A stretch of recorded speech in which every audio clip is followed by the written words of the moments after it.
বর্তমান যেখানে আছে এর থেকে সেকেন্ড ধাপ করলে মোটামুটি ছোট বিমান আসতে পারবে, সেটা হচ্ছে 6,500 ফিট রানওয়ে। কিন্তু এটাকে যদি আমরা বড় বিমান বা 737 লেভেলের আনতে চাই তাহলে 8,000 ফিট রানওয়ে লাগবে, এবং আরও বড় আনলে 10,000 ফিট রানওয়ে লাগবে।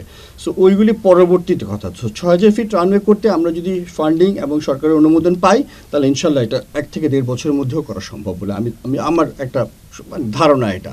কিন্তু রানওয়ে স্ট্রেন্থিং খুব ইম্পর্টেন্ট জিনিস।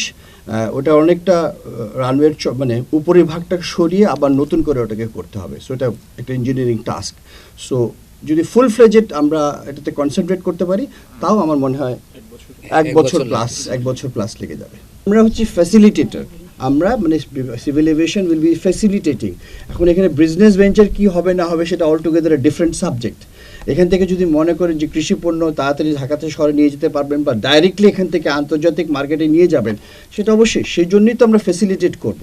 এবং এটাকে যেটা বলে বিজনেস স্টাডি করতে হবে, আমাদেরকে বুঝতে হবে যেখানে কতটুকু ভায়াবিলিটি, তার উপরেই হবে। এই উপরেই সিদ্ধান্ত নেবে সরকার। সরকার তো সিদ্ধান্ত এমনি এমনি নেবে না, তারা সমস্ত কিছু সম্মুখ বিবেচনা করেই তারা একটা সিদ্ধান্ত নেবে।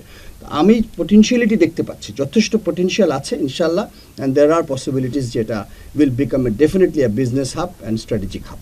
এটা অলরেডি একটা এয়ারফিল্ড, খালি রানওয়ে লেন্থটা ছোট।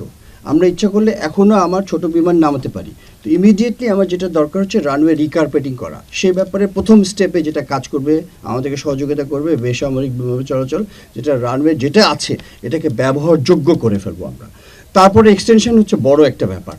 সো ব্যবহারযোগ্য করার জন্য ওরা প্রস্তুত আছে, এবং আমরা ইনশাল্লাহ অচিরে এইটুকু শুরু করব। এটাকে আমরা, আমার চেয়ারম্যান সে অলরেডি আমাকে বলেছে স্যার আমরা এটা খুব শীঘ্রই শুরু করতে পারবো। সো রানওয়ে লেন্থটা বাড়ানো যাচ্ছে না, যেটা আছে 4,500 ফিটের একটু বেশি, বোধহয় 4,600 ফিট, এটা আমরা ফুললি ইউজ করতে পারবো। এমার্জেন্সি হলে যে কোনো ধরনের ছোট বিমান ল্যান্ড করতে পারবে। কিন্তু এটাকে বড় করতে হলে একটু সময় লাগবে। এটা একটা প্রজেক্ট হিসেবে যাবে, প্রজেক্ট অ্যাপ্রুভাল হবে, যেটা আপনাদের সরকারি নিয়ম নীতি আছে ওটা ফলো করে করা হবে ইনশাআল্লাহ। যদি আমরা অনুমোদন পাই আমরা পার্সিউ করব অবশ্যই সরকারের কাছে।